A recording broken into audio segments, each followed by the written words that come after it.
wonder what it takes to get those great caving photography images? We're headed to Tennessee to meet up with professional photographer Chris Higgins to find out. After a 7-hour flight across the US, we find ourselves deep in the backwoods of Tennessee, heading towards our first cave.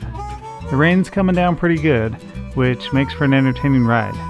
Neither Joey or I have any caving experience, so earlier in the day, Chris gave us each a quick 5-minute lesson. Okay. So now that's ready to rappel on. Okay. And wait. We seem to be trekking off into the middle of nowhere. I was imagining a large cave entrance off the road that we just walk into, which now seems a bit naive. So you can imagine my surprise as we arrive at this tiny hole in the ground. Neither Joey or I say anything, as we don't want to give off the impression that we're out of our element.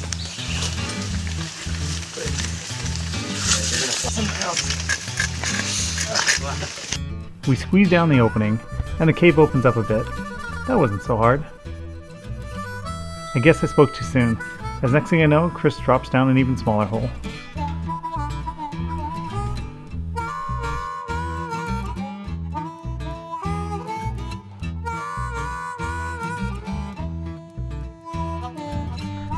Seriously now, I'm beginning to wonder what we've gotten ourselves into. My bag didn't fit into this hole without a good shove, and I'm supposed to? Well, this isn't as tight, but what's to come is quite the task.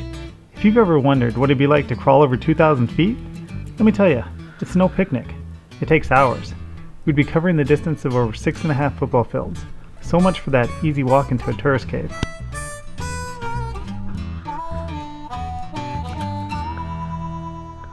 No more crawling, but Chris tells Joey and I we'll be rappelling down 120 feet. I'll let you in on a secret here. Earlier, Joey leaned over and told me the squeeze into the tiny hole made him a bit nervous. When I asked him about this, he nods his head no. Oh, come on. I can't be the only one having second thoughts about this. The beginning of the rappel is about 40 feet into a dark cylinder. You can't see the bottom. You can only see your own light in front of you. It then opens up into a massive room, and you rappel down another 80 feet. Joey's starting to really take to this. It makes the rappel look easy. I'm glad one of us paid attention to Chris earlier. It turns out this is actually pretty fun, and for the first time today, I can see why Chris loves photographing in these caves. Over 6 hours into the cave, and Chris is at the spot he plans on setting up his shot. It's fascinating to watch him and Matt work.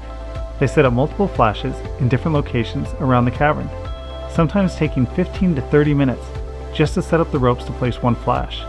This has given me a real appreciation for just how hard it is to get a well-lit image in this place. After a test shot, they have to climb around the cavern again, adjusting the output of each flash. It takes a lot of patience, but they both seem to love it, and that's what's setting them apart. Chris is a big kid, playing in the environment he knows best, who just happens to be a gifted creative professional. With a bit of patience, Chris gets his shot. I'm Chris Higgins. I'm a professional cave photographer. I've been caving since I was a small child. We went into a cave for the very first time without anybody to show us where we were going, and I was just blown away. Just all these crazy things, and there was just no way to express it in a story. You couldn't just go home and tell somebody because you can't describe what it looks like. But I just started buying disposable cameras, using disposable cameras to take pictures, and it just wasn't cutting it. It didn't do it justice. So I slowly evolved into bigger and better cameras and more gear and carrying more stuff, and just it evolved into a passion really to share the world of caving with the world. So people ask me all the time what it takes to get a good cave photography shot.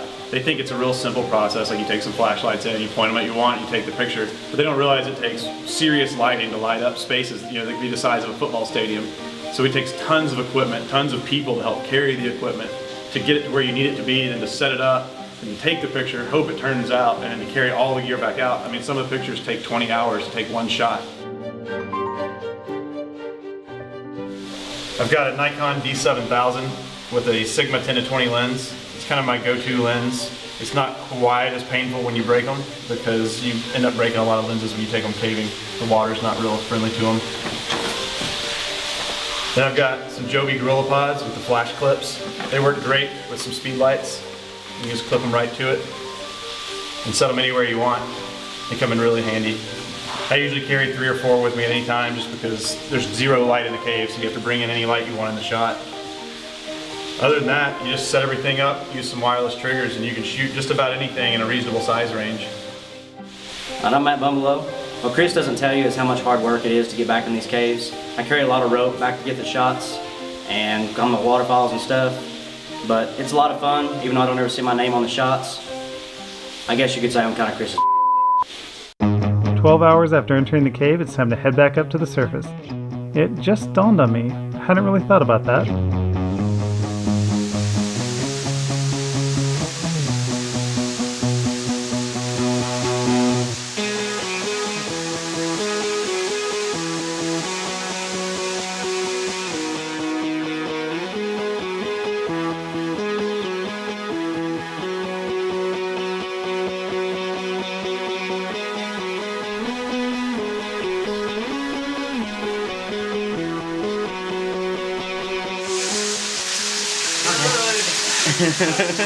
So what do you guys think? You were dry a few minutes ago. I thought I was gonna die. So just what does it take to capture awesome caving shots? Talent, the right gear, endurance, a bit of fearlessness, and this guy.